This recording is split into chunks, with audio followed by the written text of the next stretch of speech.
और एक बड़ी खबर की बात करते हैं। जयपुर एसीबी की बड़ी कार्रवाई हुई है। एसीबी ने 2 आरएएस अधिकारियों को ट्रैप किया है। 5-5 लाख रुपए की रिश्वत लेते इन दोनों लोगों को ट्रैप किया। दौसा और बांदी कोई एसडीएम घूस लेते गिरफ्तार हो गए हैं। सड़क निर्माण मामले में घूस मांगी थी और कहा जा रहा है कि दौसा एसडीएम पुष्कर मित्तल, बांदी कोई एसडीएम पिंकी मीणा दोनों ट्रैप हो गए। एसीबी ने इन लोगों को ट्रैप किया है। तो भ्रष्टाचार के खिलाफ एसीबी की ये लड़ाई लगातार जारी है। मुख्यमंत्री के साफ निर्देश हैं, किसी भी भ्रष्टाचारी को बख्शा नहीं जाए और इसी के आधार पर एसीबी के जो आला अधिकारी हैं वो लगातार ऐसे भ्रष्ट अधिकारियों कर्मचारियों के ऊपर नजर बनाए हुए हैं। उनके रडार में, उनकी जद में लगातार ऐसे करप्ट अधिकारी या कर्मचारी लगातार आ रहे हैं। दौसा और बांदी कोई एसडीएम देखिए घूस लेते पकड़े गए। 5-5 लाख की घूस की रकम इनके पास से बरामद हुई है। सड़क निर्माण मामले में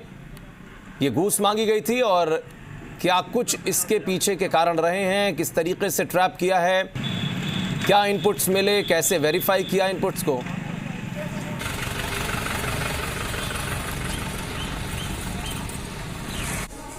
जी मीडिया संवाददाता आशुतोष और लक्ष्मी अवतार शर्मा दोनों हमारे साथ फोन लाइन पर मौजूद रहेंगे। आशुतोष, आपके पास पहले आते हैं। जयपुर एसीबी की टीम थी, कार्रवाई की गई, क्या कुछ इनपुट थे और किस आधार पर इसे वेरीफाई करते हुए इस कार्रवाई को अंजाम दिया गया? देखिए, एसीबी मुख्यालय पर ये शिकायत पहुंची थी कि सड़क निर्माण कार्य है उसकी एवज में एक बड़ी घूस की जो राशि है इन अधिकारियों की तरफ से मांगी जा रही थी। अब इसमें जो दौसा से जो एसडीएम है उनको लेके 5 लाख की जो घूस है वो स्पष्ट तौर पे ली गई है। उनको ट्रैक किया गया है और बांदी कोई एसडीएम जो है उनकी तरफ से 10 लाख रुपए की डिमांड थी। तो दोनों का ही जो स्पष्ट घूसखोरी का जो केस है वो बना है और दोनों पुष्कर मित्तल एसडीएम दौसा और जो बांदी कोई एसडीएम पिंकी मीणा इन दोनों को ट्रैप किया गया है। एसीबी मुख्यालय की जो एक विशेष टीम है वो दोनों जगह अलग अलग मौकों पर अभी भी कार्रवाई कर रही है और एसीबी मुख्यालय से जो डीजी हैं बीएस सोनी और एडीजी दिलीप लगातार मॉनिटरिंग कर रहे हैं क्योंकि अपने में बहुत बड़ी कार्रवाई है। तुरंत जो सर्च के लिए टीमें हैं वो इनके सरकारी आवास पर, उनके निजी आवास पर भेज दी गई है। दूसरी बड़ी बात, राजस्थान सरकार की तरफ से स्पष्ट ये कहा गया कि घूसखोरी की किसी भी तरह की शिकायत आएगी उससे 0 टॉलरेंस की एक्शन के तहत कार्रवाई की जाएगी। हाँ। और अब ये बड़ा एग्जांपल एक बार फिर से कुछ ही दिनों के अंदर सेट किया गया है इन दोनों कार्रवाई को लेकर। बिल्कुल, प्रशासनिक स्तर पर जब ये अधिकारी ऐसे पकड़े जाते हैं रिश्वत की रकम के साथ, तो जो जनता है जिनसे सीधे इनका जुड़ाव रहता है इनके क्षेत्रों में, वो जनता कहीं ना कहीं अविश्वास जरूर महसूस करती है। लक्ष्मी अवतार शर्मा हमारे साथ जी मीडिया संवाददाता दौसा से इस वक्त हैं। लक्ष्मी, क्या कुछ जानकारी आपके पास, कैसे कार्रवाई को अंजाम दिया गया? क्या इससे पहले भी कोई ऐसे इनपुट यहां पर निकलकर सामने आए हैं?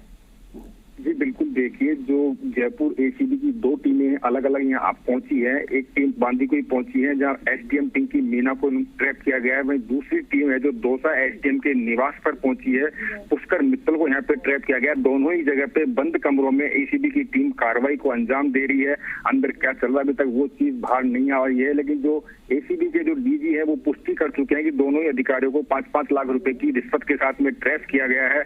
और जो सड़क निर्माण जो कंपनी है उससे जुड़ा पूरा प्रकरण बताया जा रहा है। कुछ देर बाद एसीबी के जो अधिकारी वो जान गए, लेकिन बड़ी बात ये कह सकते हैं कि जिस तरीके से सरकार का भ्रष्टाचार के खिलाफ जो 0 टॉलरेंस है उसको अंजाम दे रही है। बीएल सोनी के प्रदेश में जब एसीबी के डीजी बने उसके बाद में लगातार एसीबी की कार्रवाई प्रदेश में हो रही है। भ्रष्टाचारियों पर लगातार अंकुश बनाने का एसीबी प्रयास किया, लेकिन फिर भी भ्रष्टाचारी लगातार जो भ्रष्टाचार का खेल है वो करने से बाज नहीं आ रहे। चलो, बहुत शुक्रिया लक्ष्मी, आपका भी, आशुतोष आपका भी बहुत बहुत शुक्रिया जानकारी के लिए। लेकिन निश्चित रूप से ऐसी कार्रवाइयां कम से कम ये जरूर जाहिर करती हैं कि आप देखें कि भ्रष्टाचार की जड़ें कितनी गहरी जम चुकी हैं जाकर, कि जो ब्यूरोक्रेट्स हैं, नौकरशाह हैं, जिनका सीधे सीधे जिम्मा होता है एग्जीक्यूटिव बॉडी के तौर पर सरकार की तमाम योजनाओं को जनता तक पहुंचाने का। जनता तक अगर इसी तरीके से कामकाज पहुंचेंगे भ्रष्ट तरीके से, तो आखिर ये अविश्वास की जो खाई है वो और ज्यादा बढ़ती चली जाएगी।